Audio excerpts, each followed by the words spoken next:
We are bringing in retired FBI special agent and bomb technician Jim Maxwell to help unpack this breaking situation. Jim, thanks so much for making the time tonight. Well, thanks for having me. And officials are already calling this one of the largest bombing events ever in Southern California. I know you were a bomb technician for the FBI. We heard officials describing this 250-yard debris field. What does that mean to you? Can you put this in context for us? Well, the bomb technicians on scene, and one thing I'd like to point out is that whether they're local, state, or federal bomb technicians, they're all trained at the same location, the Hazardous Devices School in Huntsville, Alabama. So their procedures, the equipment they use is all the same. It's very uniform. Now, a blast of this size where you have a 250-yard debris field, it can be determined by taking measurements and so forth to determine the size of the device or the weight of the device. And also they have to determine what type of explosive was used. Yeah, we heard from two of our NewsNation contributors about their thoughts on what this device could be, both former FBI.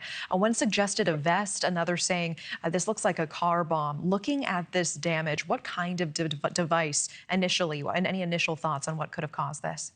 Well, from looking, and this is purely speculation, I think the final assessment is going to be determined in the laboratory and the collection of evidence by the officers on the scene.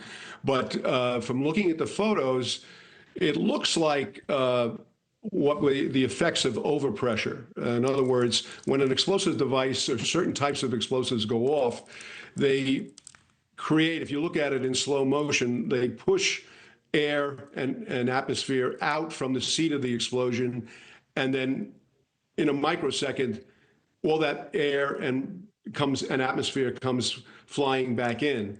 And what you have here is the end result. I'm looking at the tiles on the roof, the windows broken in, the blinds being drawn out.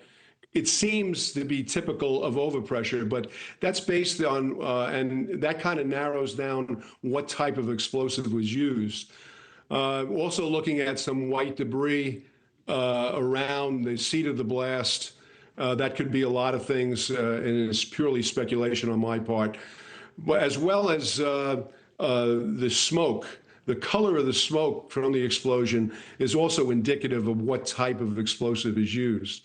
So, I mean, I could make an educated guess, but I don't think it would be fair to the officers on scene to make a guess like that. But based on my observations of the photographs and the video, those are some of the conclusions I could come to. Okay, I appreciate that. You know, witnesses describe seeing human remains after this blast. We heard officials last hour really talking around the question whether the one deceased was the person who set off a bomb, though they said several times there is no longer a threat to the community. Any insight you can provide there? I mean, what are you reading in between those lines?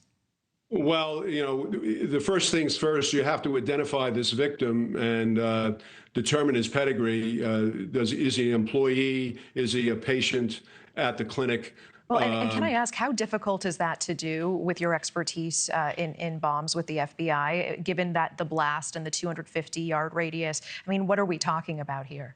Well, it depends on the condition of the body and whether or not any identification was there. Where the vehicle, who owns the vehicle, there's a lot of factors that could be matched up to determine the identity of this individual. And that lies in the hands of the officers on scene.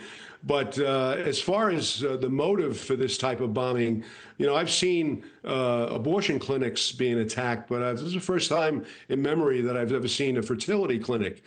And, you know, there may be religious groups that are radicals that may be unhappy with the procedures that the clinic is using. Or it could be something as simple as a patient or a relative of a patient that did not have a good experience at the clinic. So you can't rule out anything at this point. It could be domestic terrorism, it could be international, or it could be something very personal. Thank you for watching. Subscribe below and download our NewsNation app right now on your phone, and you will get fact-based, unbiased news for all Americans.